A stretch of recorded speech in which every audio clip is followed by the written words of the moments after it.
Hello students, ninth class chemistry में हम topic study कर रहे थे। चैप्टर फर्स्ट हेडिंग है हमारे पास मैटर इन आर सराउंडिंग। हमारी सराउंडिंग में जो मैटर अवेलेबल है, मैटर की प्रॉपर्टीज़ क्या होती हैं, मैटर की फिजिकल स्टेट्स क्या होती हैं और मैटर को एक फिजिकल स्टेट से दूसरी फिजिकल स्टेट में कैसे कन्वर्ट किया जाता है, ये सब बातें अभी तक हमने इस चैप्टर में स्टडी की है। जैसे कि अगर हम डिस्कशन ये कर रहे थे, सॉलिड को हम हीट करते हैं तो ये कन्वर्ट होता है आपके पास लिक्विड फेज में, और लिक्विड को हम हीट करते हैं तो ये कन्वर्ट होता है गैसियस फेज में। मैटर तीन फिजिकल स्टेट में अवेलेबल है, सॉलिड, लिक्विड और गैस। इन तीनों ही फिजिकल स्टेट को आप आपस में इंटर कन्वर्ट कर सकते हैं। यहाँ पर इंटर कन्वर्जन का एक फ्लो चार्ट हम समझा रहे हैं आपको। सॉलिड को हम हीट कर रहे हैं, लिक्विड में कन्वर्ट होता है। लिक्विड को हम हीट कर रहे हैं, वो गैसियस फेज में कन्वर्ट हो जाता है। ये रिवर्सिबल प्रोसेस है। रिवर्सिबल प्रोसेस मतलब अगर हम गैस को कूल करते हैं तो यही गैस आपके फिर से लिक्विड में कन्वर्ट हो जाएगी, और अगर हम लिक्विड को फिर से कूल करते हैं तो यही चीज आपके सॉलिड में कन्वर्ट हो जाती है। इस चैप्टर में हम लोगों ने इन तीनों ही फिजिकल स्टेट, सॉलिड, लिक्विड और गैस को आपस में कंपेयर करके भी स्टडी किया है कि in respect of intermolecular space, in respect of inter particle force of attraction, in respect of kinetic energy क्या सिमिलरिटीज हैं, क्या डिफरेंसेस हैं, ये सारी पॉइंट प्रॉपर्टी भी हम लोगों ने कंपेयर करके स्टडी की है। यहाँ पर मैं आपको एक चीज़ रिवाइज करवा रहा हूँ कि हम अगर काइनेटिक एनर्जी की बात करते हैं, अगर हम काइनेटिक एनर्जी की बात कर रहे हैं तो सॉलिड में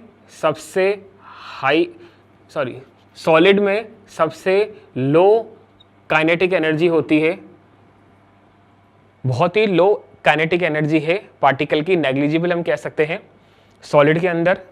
लेकिन लिक्विड के अंदर अगर हम काइनेटिक एनर्जी की बात करते हैं तो ये kinetic energy more than solid, solid से कुछ सॉलिड के जो पार्टिकल हैं उनके कंपैरिजन में लिक्विड फिजिकल स्टेट के पार्टिकल की काइनेटिक एनर्जी थोड़ी ज़्यादा होती है। ऐसा इसलिए क्योंकि ड्यूरिंग द फेज कन्वर्जन जो भी एनर्जी आप प्रोवाइड कर रहे थे वो पार्टिकल ने एब्जॉर्ब करके खुद की काइनेटिक एनर्जी को एनहांस किया। जितनी ज़्यादा काइनेटिक एनर्जी एनहांस होगी, पार्टिकल उतने ही ज़्यादा रैंडमली मूवमेंट करेंगे, और जितना रैंडम मूवमेंट होगा उतना ही इंटर पार्टिकल स्पेस बढ़ेगा।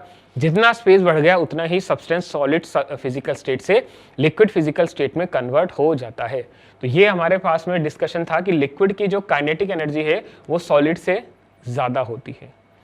अगर हम गैस की बात करते हैं तो गैस में बहुत ही हाई काइनेटिक एनर्जी हमें मिलती है। हम पार्टिकल्स की बात कर रहे हैं, ठीक। अब देखिए, इस पूरे कन्वर्जन के दौरान from solid to liquid, liquid to gas, हम काइनेटिक एनर्जी के रेस्पेक्ट में क्यों बात कर रहे हैं? क्योंकि जो हमारी आज की क्लास का टॉपिक है वो इसी काइनेटिक एनर्जी से रिलेटेड है। आज की क्लास का हमारा टॉपिक है इवेपोरेशन। हम हेडिंग क्या लिख रहे हैं? इट इज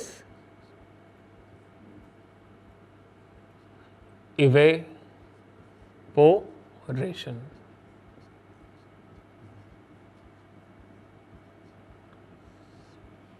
आज की क्लास का हमारा हेडिंग है evaporation.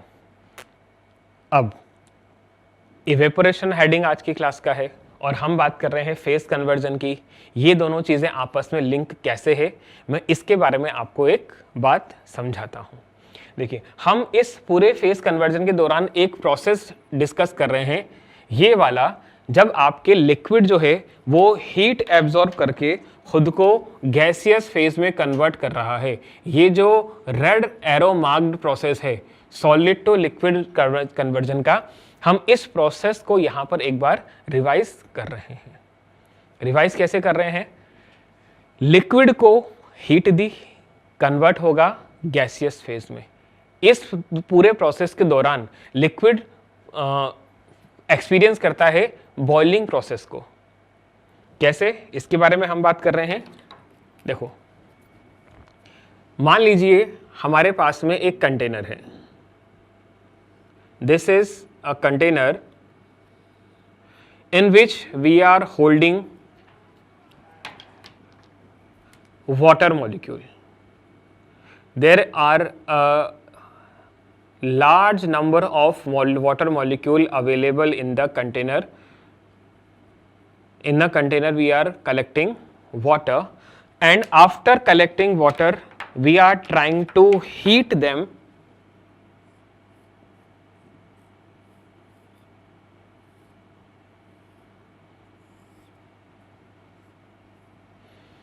after collecting water in the container we are trying to heat them.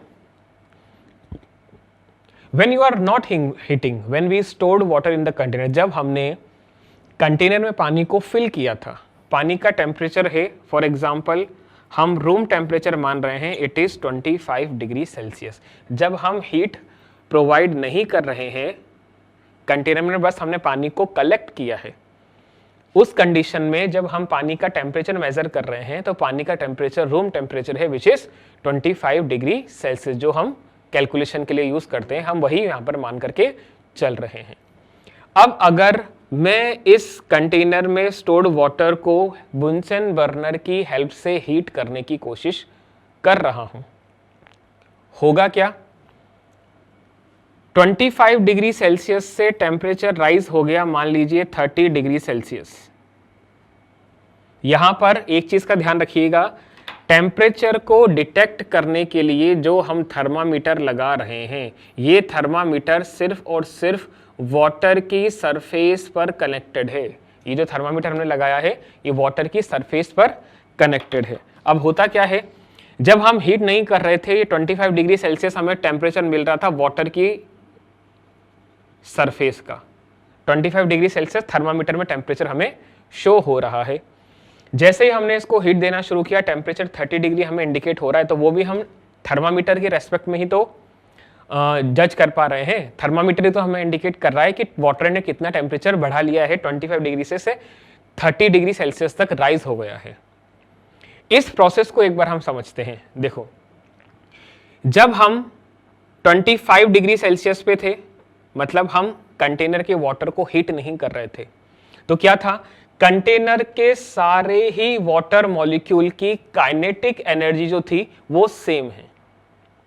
जब हम कंटेनर के वाटर को हीट नहीं कर रहे थे, मतलब 25 डिग्री सेल्सियस जब था, तब कंटेनर के सारे ही वाटर मॉलिक्यूल की काइनेटिक एनर्जी सेम थी, ठीक।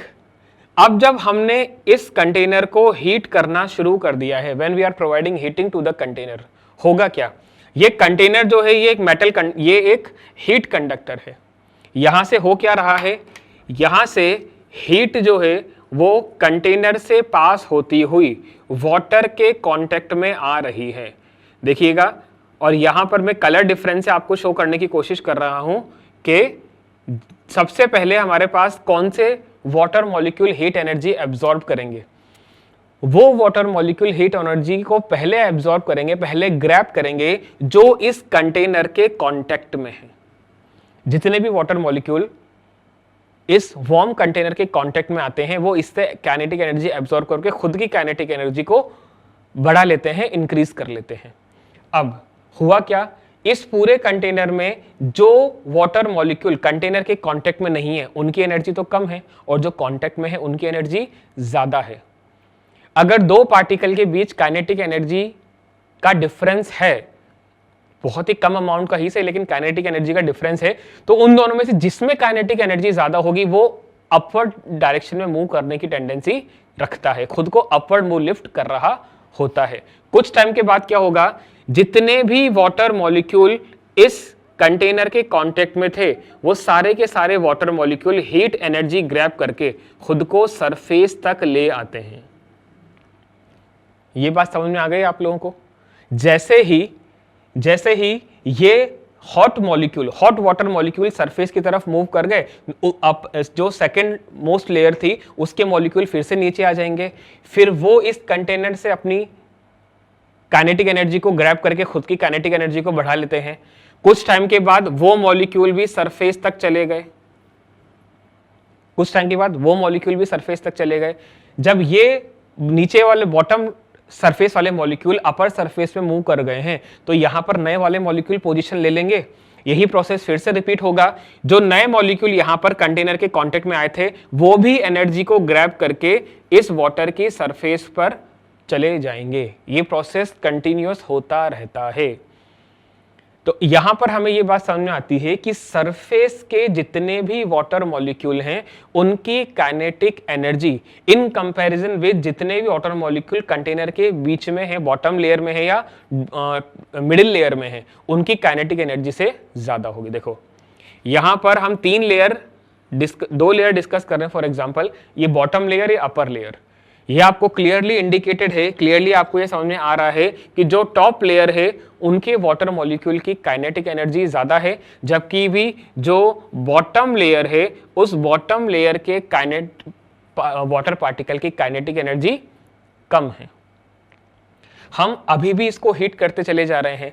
जितने ज्यादा वाटर मॉलिक्यूल हीट लेकर के सरफेस पे आएंगे वही थर्मामीटर में डिफ्लेक्शन शो करेंगे टेम्परेचर का, और टेम्परेचर हमें 25 से 50 डिग्री सेल्सियस और 60 डिग्री सेल्सियस तक इंक्रीज होता हुआ दिखाई देता है। धीरे धीरे करके टेम्परेचर बढ़ता चला जाएगा। ठीक, अब इस प्रोसेस को हम और एक बार समझने की कोशिश कर रहे हैं। कैसे? मान लीजिए मेरे पास में कोई 3 मॉलिक्यूल हैं। इस पूरे कंटेनर में से मैंने वाटर के किन्हीं 3 मॉलिक्यूल को ऑब्जर्व किया जो बॉटम में है, कंटेनर के बॉटम में है। अब इनमें से मान लीजिए फर्स्ट वाले, ये जो फर्स्ट पार्टिकल है इसने 3 मॉलिक्यूल मैंने यहां पर ऑब्जर्व कर लिए। सबसे नीचे वाले पार्टिकल ने सबसे पहले काइनेटिक एनर्जी को ग्रैब किया, ये अपनी एनर्जी को बढ़ा करके अपर सरफेस तक चला गया। अब बॉटम वाला पार्टिकल कौन सा बन गया? ये वाला पार्टिकल बॉटम वाला बन गया, क्योंकि शिफ्टिंग भी तो हुई है अपर पार्टिकल्स की। अब ये बॉटम पार्टिकल है, इसने भी थोड़े से अमाउंट की एनर्जी को ग्रैब किया और ये भी ऊपर बॉटम सरफेस तक चला जाएगा। लेकिन यहां पर होता यह है कि जो इसने जो एनर्जी ग्रैब की थी और जो एनर्जी ग्रैब करके ये सरफेस तक आया, इसने वो एनर्जी किसी से शेयर नहीं करी। लेकिन ये जो सेकंड वाटर मॉलिक्यूल है जो बॉटम से और ज्यादा एनर्जी लेकर के इस सरफेस तक आया है, वो अपनी थोड़ी सी एनर्जी खुद के पास रख के बहुत ही कम अमाउंट की एनर्जी यहां पर पास ऑन कर देता है, उसको पास कर देता है। अब होगा क्या, यहां से थर्ड मॉलिक्यूल भी अगर एनर्जी लेकर के ऊपर जाएगा तो ये थोड़ी सी एनर्जी तो अपने से जस्ट ऊपर वाले मॉलिक्यूल को देगा और उससे भी थोड़ी सी एनर्जी ये टॉप मोस्ट मॉलिक्यूल को पास करते रहते हैं। इससे होगा क्या, आप जितना भी टेम्परेचर प्रोवाइड कर रहे हैं, अपर सबसे टॉप मोस्ट लेयर के जो वाटर मॉलिक्यूल हैं इनको एनर्जी कंटिन्यूअस मिलती रहती है। पहले तो इन्होंने खुद ने ग्रैब करके खुद को टॉप मोस्ट तक लेकर गए, सेकंड जो नीचे इसके सरफेस वाले मॉलिक्यूल आ रहे हैं वो इसको एनर्जी पास करते चले जा रहे हैं। ठीक, तो इससे हमें ये बात समझ में आती है कि जो टॉप मोस्ट लेयर है, मतलब ये जो लेयर है वाटर सरफेस की, इस सरफेस के मॉलिक्यूल का टेम्परेचर पूरे कंटेनर के वाटर मॉलिक्यूल के टेम्परेचर से सबसे ज्यादा है और एनर्जी भी सबसे ज्यादा है। ठीक, टेम्परेचर हम बढ़ाते चले जा रहे हैं, 25 से 30 तक गए, 30 से 50, 50 से 60 डिग्री सेल्सियस तक चले गए। जब टेम्परेचर 60 डिग्री सेल्सियस तक पहुंच गया है, उस पॉइंट पर आप ये ऑब्जर्व करेंगे कि ये जो वाटर मॉलिक्यूल सरफेस पर हैं जिनकी एनर्जी बहुत ज्यादा बढ़ गई है, वो क्या करेंगे, अपने से, जैसे ये जो मॉलिक्यूल है अगर इसकी एनर्जी सबसे ज्यादा बढ़ गई है, एनहांस हो गई है, तो वो इन नीचे वाले मॉलिक्यूल से अपना लिंक तोड़ करके खुद को एटमॉस्फेयर में एस्केप कर लेता है। अपर सरफेस वाले वाटर मॉलिक्यूल की एनर्जी जो सबसे ज्यादा है, अपर सरफेस के मॉलिक्यूल खुद के एनर्जी इतनी बढ़ा लेते हैं कि वो अपने एडजेसेंट मॉलिक्यूल से बैरियर को तोड़ करके एटमॉस्फेयर में चले जाते हैं। अब किस फॉर्म में जा रहे हैं ये मॉलिक्यूल? एटमॉस्फेयर में जा रहे हैं वेपर की फॉर्म में। मतलब लिक्विड के जो पार्टिकल थे वो अपर सरफेस से वेपर की फॉर्म में बहुत ही कम क्वांटिटी में निकलते जा रहे हैं। ठीक, लेकिन क्या ये जो टेम्परेचर है 60 डिग्री सेल्सियस, ये वाटर का बॉइलिंग पॉइंट है? नहीं है। और बॉइलिंग पॉइंट नहीं है वो पॉइंट जिस पर कि लिक्विड गैस में कन्वर्ट हो जाते हैं। मतलब बॉइलिंग पॉइंट आया भी नहीं है और वाटर मॉलिक्यूल जो है वो वेपर में भी कन्वर्ट हो गए। इसी प्रोसेस को कहा जाता है इवेपोरेशन। मतलब लिक्विड टू गैस कन्वर्जन, ये जो हम बात कर रहे हैं फिनोमिना की, liquid to gas conversion of substance without reaching to the boiling point. Boiling point आने से पहले किसी भी पॉइंट पर अगर लिक्विड वेपर फेज में कन्वर्ट होने की टेंडेंसी रखता है, इस पूरे प्रोसेस को कहा जाता है इवेपोरेशन। इवेपोरेशन कैसे होता है वो हमने इस फिगर के थ्रू समझने की कोशिश की है। यहां पर ध्यान रखिएगा, सिर्फ अपर लेयर के वाटर मॉलिक्यूल ही जिनकी एनर्जी, काइनेटिक एनर्जी कंटेनर के सारे बाकी मॉलिक्यूल से ज्यादा है, वो ही सरफेस के बैरियर को ब्रेक करके एटमॉस्फेयर में चले जाते हैं और वही हमें व्हाइट फ्यूम्स की फॉर्म में सरफेस पर से निकलते हुए दिखाई देते हैं। ठीक है, ये आप लोगों ने अपने घरों में भी कभी फिनोमिना देखा होगा। कभी आप चाय बनाने के लिए या कोई भी कुकिंग आइटम बनाने के लिए वाटर को अगर बॉईल करते हो तो वाटर बॉईल नहीं हो रहा, लेकिन उसके सरफेस से कुछ व्हाइट कलर के फ्यूम्स आपको निकलते हुए दिखाई दे रहे हैं। यही हमारे पास इवेपोरेशन होता है। तो ये पूरा प्रोसेस हमने फ्लो चार्ट के थ्रू और फिगर के थ्रू समझने की कोशिश की है यहां पर। ठीक, अब अगर टेम्परेचर 60 डिग्री सेल्सियस आ गया है और हम टेम्परेचर फर्दर इंक्रीज करते चले जा रहे हैं, हम टेम्परेचर 60 डिग्री से चले गए 65 डिग्री सेल्सियस से, 70 डिग्री सेल्सियस से, 70 टू 80 डिग्री सेल्सियस से और 80 टू 90 डिग्री सेल्सियस से। आप ये ऑब्जर्व करोगे कि 60 डिग्री सेल्सियस पे तो मुझे बहुत कम अमाउंट के वाटर पार्टिकल सरफेस से बाहर निकलते हुए दिखाई दे रहे हैं, लेकिन जैसे जैसे मैं टेम्परेचर फर्दर राइज करता चला जा रहा हूं 60 टू 65, 65 टू 75, 75 टू 82 एंड 90, जितना टेम्परेचर बढ़ता चले जाएगा अपर सरफेस के वाटर मॉलिक्यूल की एयर में जाने की टेंडेंसी भी एनहांस करती रहती है। मतलब इवेपोरेशन जो है वो बहुत फास्ट होने लग जाता है जितना ज्यादा टेम्परेचर होगा। बस हमें इस बात का ध्यान रखना है कि सब्सटेंस का बॉइलिंग पॉइंट नहीं आ रहा। बॉइलिंग पॉइंट आने से पहले, जैसे वाटर के केस में अगर 100 डिग्री बॉइलिंग पॉइंट होता है तो 99 डिग्री सेल्सियस का भी जो टेम्परेचर है वो भी इवेपोरेशन ही कहलाता है। क्लियर है ये बात? तो ये हमारे पास में पूरा मैकेनिज्म जो हमने बात की इवेपोरेशन के बारे में।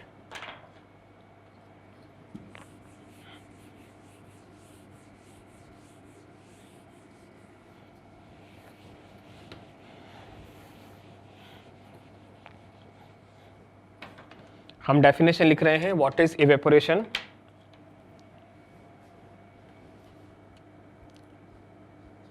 The process by which liquid convert to vapour phase, sorry,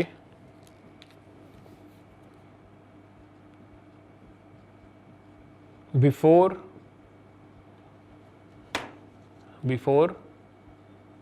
any temperature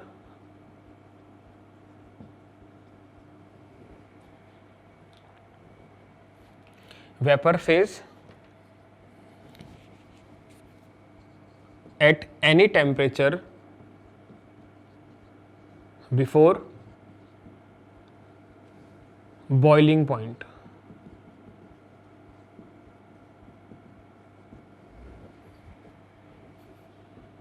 is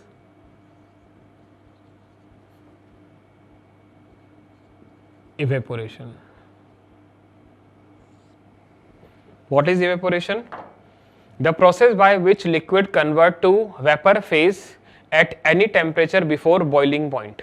This is known as evaporation. यहाँ पर थर्मामीटर में हमें वाटर का बॉइलिंग टेम्परेचर नहीं दिख रहा है 100 डिग्री सेल्सियस, वो रीच ही नहीं हुआ है और उससे पहले ही लिक्विड जो है वो वेपर फेज में कन्वर्ट हो गया। इस पूरे प्रोसेस को कहा जाता है इवेपोरेशन। क्लियर है ये बात? इवेपोरेशन हमारी डेली लाइफ में बहुत ही इंपॉर्टेंट रोल प्ले करता है। और अब हम बात कर रहे हैं कि किसी भी लिक्विड सब्सटेंस के इवेपोरेशन को इफेक्ट करने के लिए क्या क्या फैक्टर रिस्पॉन्सिबल हैं। ठीक।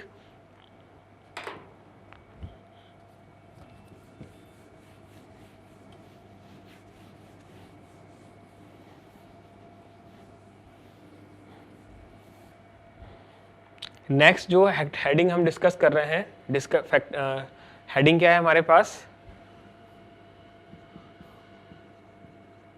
फैक्टर इफेक्टिंग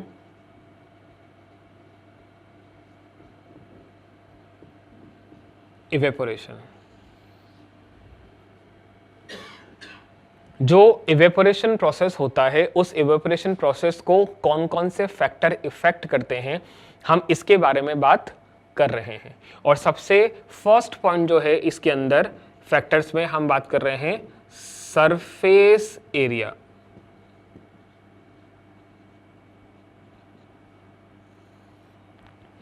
जो सबसे फर्स्ट पॉइंट हम डिस्कस कर रहे हैं फैक्टर अफेक्टिंग इवेपोरेशन में, वो है सरफेस एरिया। कैसे? देखो, एक बात आप मुझे बताइए, हमारे पास एक कंटेनर है जो कि लॉन्ग और नैरो है। एक कंटेनर है जो कि लॉन्ग है और उसका जो डायमीटर है वो थोड़ा सा नैरो है।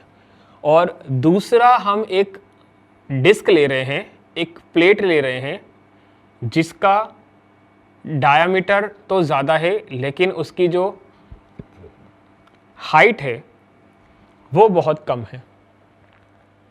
ठीक। और इन दोनों कंटेनर में मैंने वाटर को स्टोर करके रख दिया। सेम टेम्परेचर है दोनों का। फॉर एग्जांपल हम मान रहे हैं 70 डिग्री सेल्सियस पे वाटर को हीट करके मैंने दोनों को इस कंटेनर के अंदर रख दिया। ठीक। अब अगर 70 डिग्री सेल्सियस पे वाटर है तो आप ये बात समझ पाओगे कि यहां से वाटर की फ्यूम्स कंटेनर में से आपको निकलती हुई दिखाई देने लग जाएंगी। कुछ टाइम के बाद आप ये देखोगे कि 70 डिग्री सेल्सियस सेम टेम्परेचर पे दोनों ही कंटेनर में अगर मैंने सेम अमाउंट का वाटर 1 लीटर वाटर दोनों ही कंटेनर में स्टोर कर दिया है तो आप ये देखोगे कि दोनों ही कंटेनर के सरफेस से मुझे वाटर की फ्यूम्स निकलती हुई दिखाई दे रही हैं।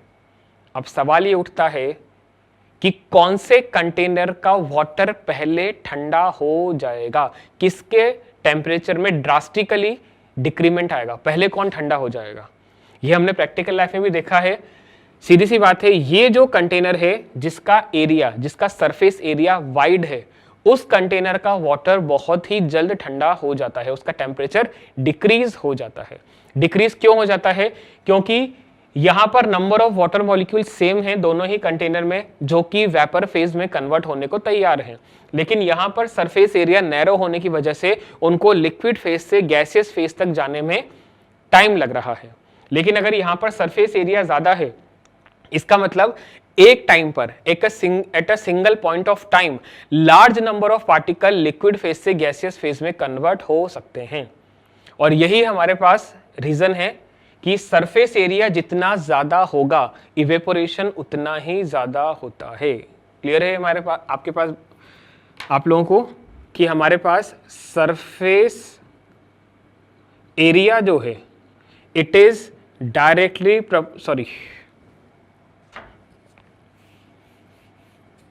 हम बात कर रहे हैं इवेपोरेशन के बारे में। Rate of evaporation is directly proportional to surface area. इस एक्टिविटी के थ्रू आप ये बात समझ सकते हो, जिस कंटेनर का सरफेस एरिया ज्यादा होगा, किसी एक पॉइंट ऑफ टाइम पर उस कंटेनर में से उतने ही वाटर मॉलिक्यूल वेपर फेज में कन्वर्ट हो सकते हैं। और जिस कंटेनर का सरफेस एरिया जितना कम होगा, उतनी ही उस पॉइंट ऑफ टाइम में उतने ही कम वाटर मॉलिक्यूल उससे वेपर फेज में कन्वर्ट होंगे। तो हम ये बात कर रहे हैं कि रेट ऑफ इवेपोरेशन जो होती है वो सरफेस एरिया के डायरेक्टली प्रोपोर्शनल है। जितना ज्यादा सरफेस एरिया उतना ही ज्यादा इवेपोरेशन कोई लिक्विड शो कर सकता है। क्लियर? तो ये फर्स्ट पॉइंट हमारे पास, evaporation is directly proportional to surface area. Clear है ये बात आप लोगों को? सेकंड जो फैक्टर इफेक्ट कर रहा है सरफेस एरिया को, वो हमारे पास है विंड स्पीड। सॉरी,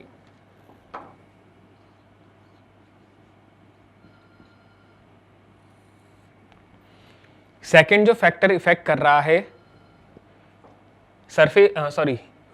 इवेपोरेशन को, वो है विंड स्पीड।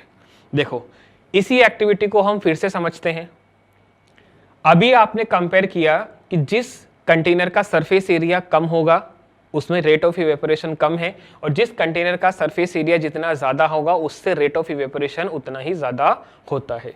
मैं यहां पर ये वाला केस आपसे फिर से एक बार डिस्कस कर रहा हूं जिसमें कि सरफेस एरिया कम है।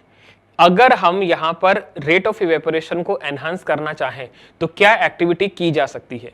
देखो, इस कंटेनर का जो लिक्विड वेपर फेज में कन्वर्ट हो रहा है वो भले ही कंटेनर के बाकी मॉलिक्यूल के कंपैरिजन में लाइट था इसलिए अपर चला गया, लेकिन इस ग्लास की सराउंडिंग में, मान लीजिए ये जो ग्लास है, ये कंटेनर है, इस कंटेनर का सराउंडिंग है, एटमॉस्फेयर है। इस कंटेनर के वाटर मॉलिक्यूल कंटेनर से बाहर तो आ गए, लेकिन वो बाकी एयर मॉलिक्यूल के कंपैरिजन में तो हैवी थे, इसीलिए वो कंटेनर की सरफेस के ऊपर एक स्पेसिफिक हाइट तक ही फ्लोट करते रहते हैं एयर में, वो ज्यादा दूर तक ट्रेवल नहीं कर रहे हैं, क्योंकि इन वेपर पार्टिकल के कंपैरिजन में इस सराउंडिंग एयर के जो पार्टिकल हैं उनकी काइनेटिक एनर्जी इनसे भी ज्यादा है, इसलिए वो रैंडम मूवमेंट कर रहे हैं। वेपर पार्टिकल सिर्फ कंटेनर की सरफेस पे ऊपर ही एक स्पेसिफिक हाइट तक और एक स्पेसिफिक एरिया तक फ्लोट कर रहे हैं। हुआ क्या, अगर मैं यहां से विंड स्पीड को एनहांस कर देता हूं, अगर हम विंड स्पीड को एनहांस कर देते हैं तो होगा क्या, यहां से ये सारे के सारे वेपर मॉलिक्यूल निकल करके किसी दूसरे एरिया में कॉन्सेंट्रेट हो जाएंगे, ठीक है। और अगर वेपर पार्टिकल कंटेनर की सरफेस से शिफ्ट हो गए हैं, इसका मतलब अब नए पार्टिकल के आने के लिए स्पेस बन गया है। जितनी ज्यादा विंड आपके फ्लो करेगी उतना ही ज्यादा कंटेनर की अपर सरफेस पे, अपर सराउंडिंग में वेपर पार्टिकल के आने के लिए स्पेस बन जाता है। इसलिए हम कह रहे हैं कि इवेपोरेशन जो होता है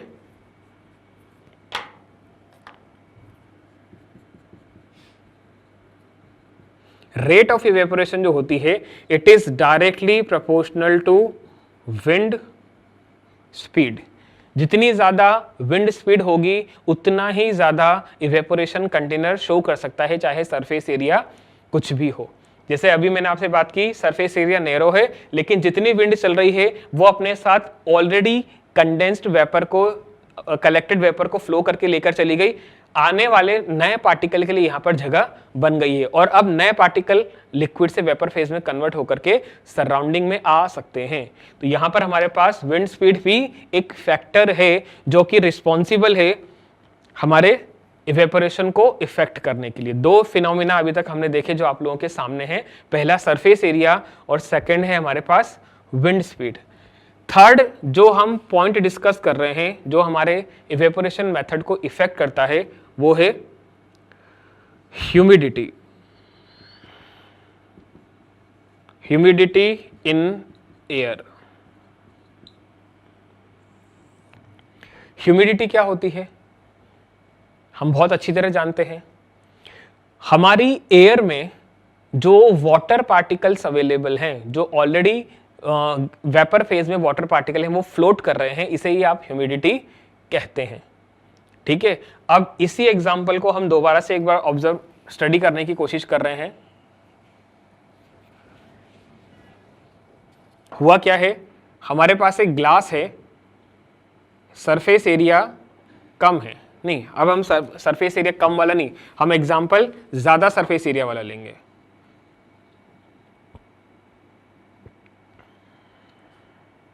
मान लीजिए ये हमारे पास एक कंटेनर है जिसका सरफेस एरिया ज्यादा है। अब यहां पर प्रॉब्लम ये है कि जो इस कंटेनर की सराउंडिंग है, जो इसका एरिया है, उस एरिया के अंदर number of water particle already बहुत ज्यादा है। ये मैंने कुछ वाटर पार्टिकल आपको यहां पर रिप्रेजेंट करने की कोशिश की।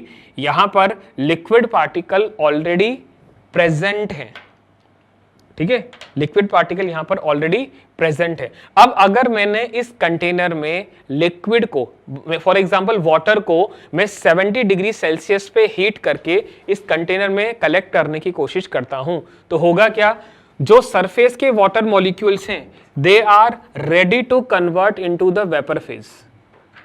जितने भी सरफेस के वाटर मॉलिक्यूल हैं वो तैयार हैं खुद को लिक्विड से वेपर फेज में कन्वर्ट करने के लिए या फिर इस सराउंडिंग में चले जाने के लिए। लेकिन यहां प्रॉब्लम क्या जनरेट हो रही है, इस एयर में, कंटेनर की सराउंडिंग एयर जो है उसमें ऑलरेडी वाटर मॉलिक्यूल ज्यादा है, तो क्या ये नए आने वाले वाटर मॉलिक्यूल ऑलरेडी जो एयर है उसमें अपनी पोजीशन ले पाएंगे? नहीं ले पाएंगे, उनके लिए थोड़ा सा मुश्किल हो जाता है। तो हम यहां पर कंक्लूड क्या कर रहे हैं, कंक्लूजन हमारे पास में ये है कि जो इवेपोरेशन होता है, जो रेट ऑफ इवेपोरेशन है, it is inversely proportional to humidity. जितनी ज्यादा एयर में ह्यूमिडिटी है उतना ही रेट ऑफ इवेपोरेशन कम होगी, या यूं कह लीजिए ह्यूमिडिटी जितनी ज्यादा है लिक्विड का इवेपोरेशन उतना ही कम हो पाना पॉसिबल होता है। ठीक है, और कैसे होता है वो बात भी आप लोगों को समझ में आ गई। इस कंडीशन में क्या है, अगर वाटर मॉलिक्यूल ऑलरेडी एयर में अवेलेबल है तो वो नए आने वाले वाटर मॉलिक्यूल को स्पेस प्रोवाइड नहीं हो पाता, इसी वजह से रेट ऑफ इवेपोरेशन जो है वो थोड़ा सा कम हो जाता है। ठीक, ये हमारे पास में था ह्यूमिडिटी इन एयर के बारे में कि वो किस तरह से इवेपोरेशन को इफेक्ट करता है। और नेक्स्ट जो फैक्टर हम देख रहे हैं वो हमारे पास में है टेम्परेचर।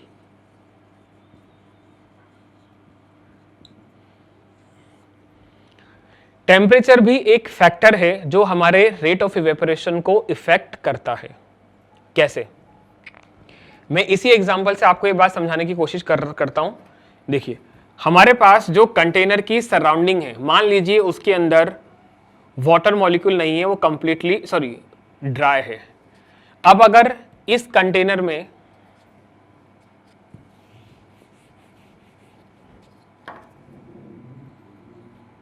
मैंने दो कंटेनर ले लिए, फॉर एग्जांपल एक कंटेनर मेरे पास ये रहा और दूसरा कंटेनर मेरे पास ये रहा, दोनों ही कंटेनर का जो एटमॉस्फेयर है उसमें वाटर मॉलिक्यूल नहीं है, फॉर एग्जांपल हमने मान लिया। अब क्या हो रहा है, इस कंटेनर में जो मैं वाटर कलेक्ट कर रहा हूं, इस कंटेनर के अंदर जो वाटर हम कलेक्ट करके रख रहे हैं इसका टेम्परेचर कितना है, टेम्परेचर मैंने बना दिया, मेंटेन कर दिया 70 डिग्री सेल्सियस। जबकि भी दूसरे कंटेनर में जो हम वाटर रख रहे हैं वो टेम्परेचर मैंने कलेक्ट करके रखा है अबाउट 90 डिग्री सेल्सियस पे। ठीक है, सेकेंड कंटेनर के अंदर जो वाटर कलेक्ट किया जा रहा है उसका टेम्परेचर कितना है, इट इज 90 डिग्री सेल्सियस। ठीक, सरफेस एरिया दोनों कंटेनर का सेम है, फर्क किसका आ रहा है, टेम्परेचर का। जिस कंटेनर में वाटर टेम्परेचर 90 डिग्री सेल्सियस है उन पार्टिकल्स की काइनेटिक एनर्जी ज्यादा होगी।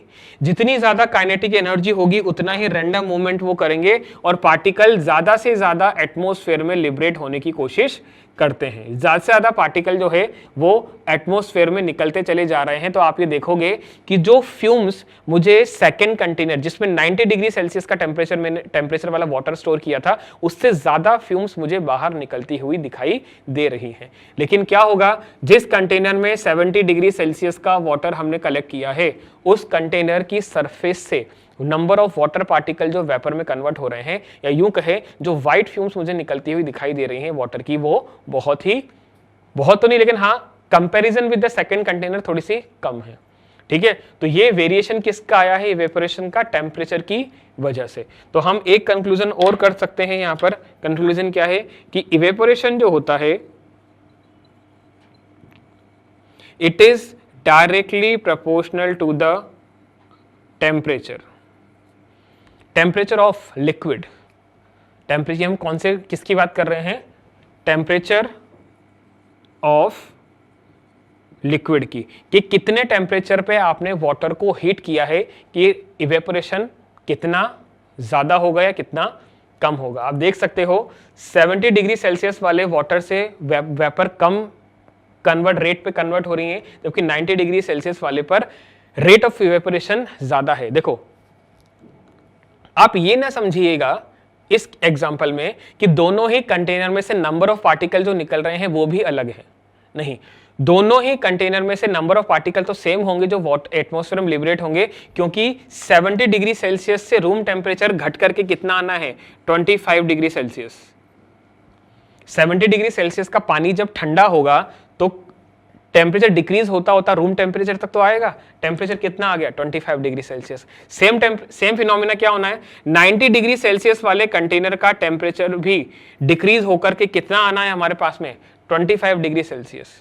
दोनों ही कंटेनर का वाटर जब कूल हो जाएगा वो मिनिमम कितना टेम्परेचर रख पाएगा, रूम टेम्परेचर तक का, अगर हम कोई एडिशनल एफर्ट्स नहीं लगा रहे हैं तो यहां पर दोनों का टेम्परेचर तो सेम रहना है, ठीक, लेकिन इस कंटेनर में से नंबर ऑफ पार्टिकल ज्यादा होंगे जो एटमॉस्फेयर में निकल जाएंगे, जबकि भी इस कंटेनर में नंबर ऑफ पार्टिकल जो है वो थोड़े से कम होंगे। मतलब हम दोनों ही कंटेनर में वाटर मॉलिक्यूल के मतलब नंबर ऑफ वाटर मॉलिक्यूल का डिफरेंस भी देख सकते हैं। लेवल से आपको अंदाजा हो जाएगा, वाटर को कूल करने पर जो आपको वाटर का लेवल मिलेगा उससे बहुत माइन्यूट सा ही सही, लेकिन हम डिफरेंस देख पाएंगे। और ये किस वजह से हो रहा है, जितना टेम्परेचर आपने इवेपोरेशन के लिए प्रोवाइड किया था उस वजह से। समझ में आ गई ये बात आप लोगों को कि टेम्परेचर जो होता है वो लिक्विड के इवेपोरेशन को किस तरह से इफेक्ट करता है।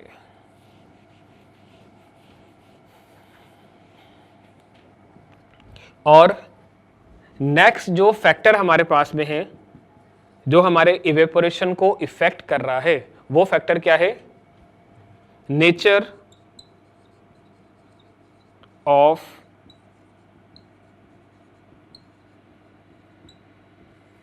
लिक्विड।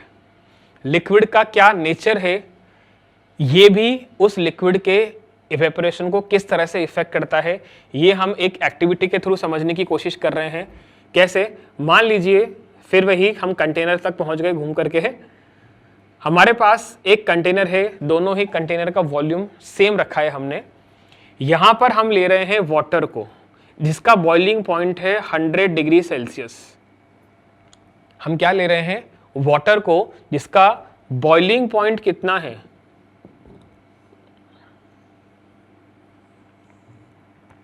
इसका बॉइलिंग पॉइंट हमने मान लिया 100 डिग्री सेल्सियस है।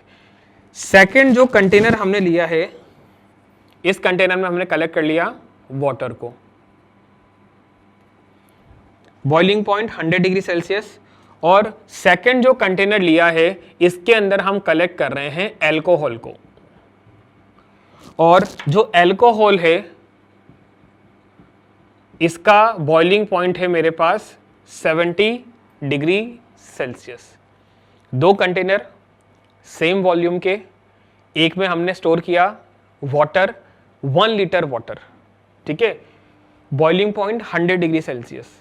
सेकेंड कंटेनर हमने लिया, इसके अंदर मैंने स्टोर किया 1 लीटर एल्कोहल को और उसका बॉइलिंग पॉइंट कितना है 70 डिग्री सेल्सियस। अगर दोनों ही लिक्विड को मैंने इक्वल टेम्परेचर प्रोवाइड किया है, मैं यहां पर 65 डिग्री सेल्सियस का टेम्परेचर प्रोवाइड कर रहा हूं, मैं कितनी हीट दे रहा हूं कि टेम्परेचर जो है वाटर का वो 65 डिग्री सेल्सियस हो जाए, इतनी हीट मैंने प्रोवाइड कर दी टेम्परेचर की फॉर्म में। अब हुआ क्या है, ये जो हीटिंग टेम्परेचर है वो एल्कोहल के बॉइलिंग पॉइंट से बहुत ही कम डिफरेंस रखता है।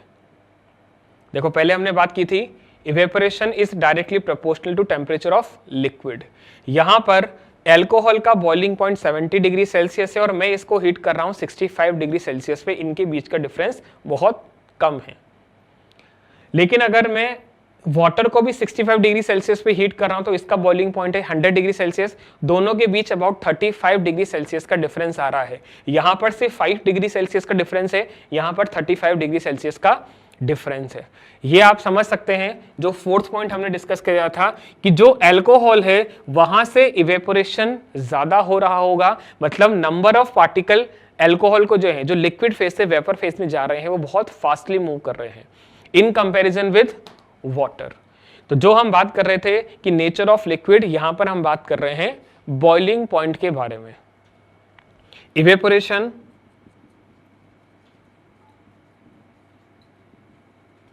is directly proportional to boiling point of, sorry, no, it is not directly proportional, it is inversely proportional to the boiling point of liquid.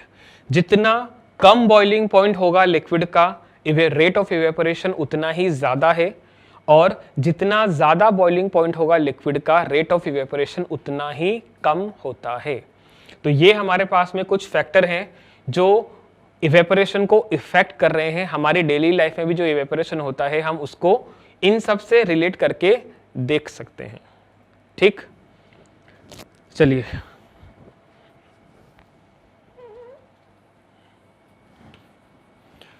अब अगर मैं, ये जो हम बात कर रहे थे इवेपोरेशन के बारे में, इन सारे फैक्टर को मैं आपकी डेली लाइफ में होने वाले एक एग्जांपल से कंक्लूड करने की कोशिश करता हूं। देखो मान लीजिए कि ये जनरली हमारे घरों में होता ही है, सुबह सुबह आप स्कूल के लिए तैयार हुए और स्कूल की बस आने ही वाली है, कुछ मिनट ही बाकी है उसके अंदर, और आपकी मदर ने आपको एक hot glass of hot milk ला करके दिया, एक गर्म दूध ग्लास में फिल करके ला करके दे दिया। ठीक है, अब आपको उस एक ग्लास दूध को स्कूल बस आने से पहले फिनिश करना है। हम उस ग्लास दूध को ठंडा करने के लिए क्या करते हैं? मम्मी ने जो हमें दूध ला करके दिया था वो एक ग्लास के अंदर था।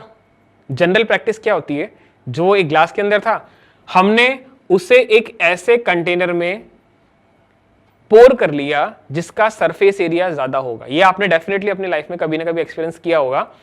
ग्लास के कंपैरिजन में जो वाइड एरिया रखने वाली प्लेट्स होती हैं उसमें दूध बहुत जल्दी ठंडा हो जाएगा। ठीक है, दूध ठंडा होकर हमने उसको इंस्टेंटली पी लिया। ये एक हमारे पास एक्टिविटी है। दूसरी एक्टिविटी क्या है, चलो अगर आप प्लेट नहीं यूज करना चाहते तो हमने क्या किया, जो ग्लास हमें ला करके दिया गया था हमने एक स्पून ली, चम्मच लिया और उस दूध को हम स्टीयर करने लग गए बहुत हाई स्पीड पे। स्टीयर करने से क्या होगा उसके बारे में फोकस करते हैं। पहले तो लिक्विड मतलब जो वाटर मिल्क है हमारा, उसका सरफेस एरिया इस तरह से था, उसका सरफेस एरिया कम था, लेकिन जब आपने उसको अच्छे से स्टीयर कर दिया तो उसका सरफेस एरिया कुछ इस तरह से इस शेप में कन्वर्ट हो जाता है। मतलब पहले सरफेस एरिया कम था, स्टीयर करने से पहले सरफेस एरिया कम था, स्टीयर करने के बाद सरफेस एरिया बढ़ गया। आप देख सकते हो जितना ज्यादा सरफेस एरिया होगा स्टीयर करने के बाद सरफेस एरिया बढ़ गया, इवेपोरेशन बढ़ गया, दूध हमारा उतनी ही जल्दी ठंडा हो जाता है। ये हम सेकंड एक्टिविटी कर सकते हैं। अब तीसरी एक्टिविटी में हम दोनों को मिक्स करें, दोनों किसको, विंड स्पीड और इवेपोरेशन को। हम चम्मच से दूध को स्टीयर भी करते चले जा रहे हैं और उसको फूंक भी मारते चले जा रहे हैं। आप जो उसके सरफेस पे, मिल्क की सरफेस पे एयर ब्लो करते हो वो भी दूध को ठंडा करने के लिए रिस्पॉन्सिबल है। तो ये जो सारे चीजें हमने यहाँ पर फैक्टर डिस्कस किए हैं वो आपके उस एक एग्जांपल को बहुत इजीली एक्सप्लेन कर सकते हैं। जैसे कि हम टेम्परेचर की बात करते हैं, जो ग्लास ऑफ मिल्क आपको दिया गया है अगर टेम्परेचर उसका ज्यादा है तो ठंडा होने में टाइम कम लगेगा, टाइम ज्यादा लगेगा। लिक्विड का टेम्परेचर ज्यादा है तो टाइम उसको ज्यादा लगेगा, जबकि भी उल्टा इसका रिवर्स क्या है कि अगर टेम्परेचर ऑलरेडी कम है तो हम उसको इजीली पी सकते हैं। तो ये सारे कुछ फैक्टर हैं जो इवेपोरेशन को इफेक्ट करते हैं। इवेपोरेशन क्या होता है, the process by which liquid convert to gas vapour phase before boiling point at any temperature is evaporation. और ये कुछ factors surface area, wind speed, temperature, humidity in air and nature of liquid. आज की class के लिए इतना ही। अब evaporation और कैसे इफेक्ट होता है यह हम बात करते हैं नेक्स्ट क्लास में।